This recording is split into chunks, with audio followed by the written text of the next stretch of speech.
स्वातंत्र्याच्या 70 वर्षानंतरही भारतातील अनेक गावं वस्त्या रस्ता नसल्यानं जगापासून तुटलेले आहेत। औरंगाबाद जिल्ह्यातील पैठण तालुक्यातही असे एक रस्ते अद्यापही विकासाची प्रतीक्षा करतायत। या सर्वांमुळे इथल्या विद्यार्थ्यांचं भवितव्य अजून देखील अंधारात आहे। पाहूयात याविषयीचा हा स्पेशल रिपोर्ट।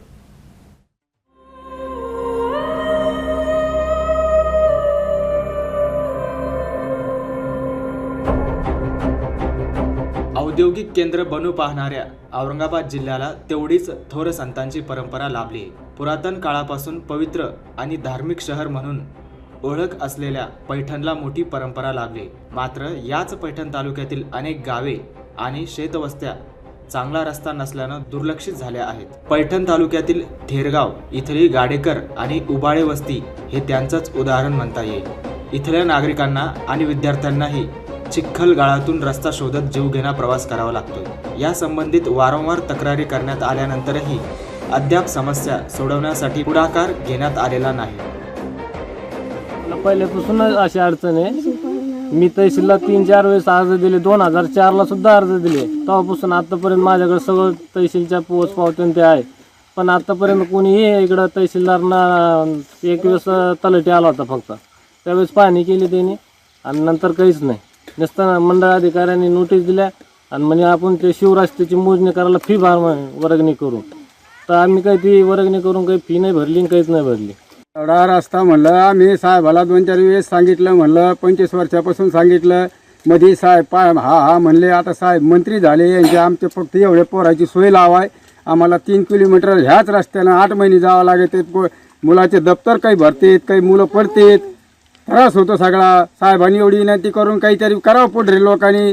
दरवर्षी इलेक्शन आलं का आम्हाला हा म्हणतात सगळेच, कोणी आमची काही दखल घेत नाही। असं त्याचा पा म्हणलं लहान मुलं जातात रोज 5-50 हे आमचे 200-250 लोकांची वस्ती इकडं। हे पांदीचा रस्ता आहे संपूर्ण। परतीच्या पावसामुळे यंदा नदी नाल्यांना मोठ्या प्रमाणात पूर आला होता। त्यात अनेक रस्त्यांची अशीच वाताहत झाली। त्यानंतर राज्य सरकारच्या वतीनं स्पेशल पॅकेज म्हणून मराठवाड्यातील रस्त्यांना निधी मंजूर करण्यात आला। मात्र अशा अनेक वस्त्या आजही मूलभूत सुविधांपासून वंचित आहेत।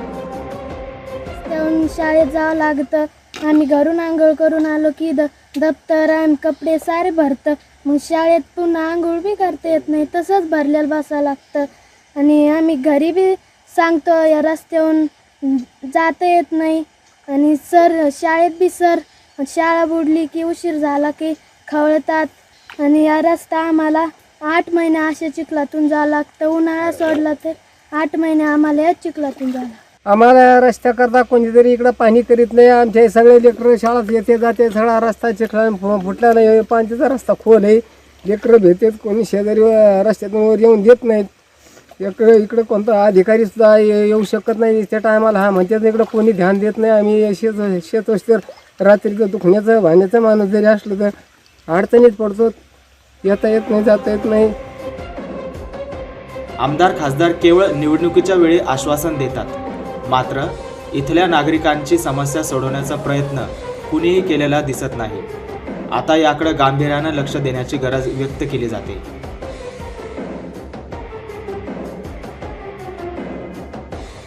या परिसरातील विद्यार्थी गुडघ्या इतक्या चिखलातून शाळेत येत आहे।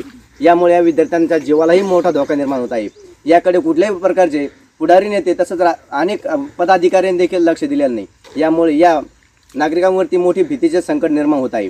आपले विद्यार्थी शाळेत आल्यावरती घरी येतील की नाही याची भीती पालकांना पडलेली आहे। त्यामुळे लवकरात लवकर शासनाने या गोष्टीकडे दखल घ्यावी व हे रस्ता तयार करावे अशी मागणी थेरगाव येथील वस्तीवरील नागरिकांनी केलेली आहे। कॅमेरामॅन सिराज सोबत विजय चिडे, पाचोड, औरंगाबाद।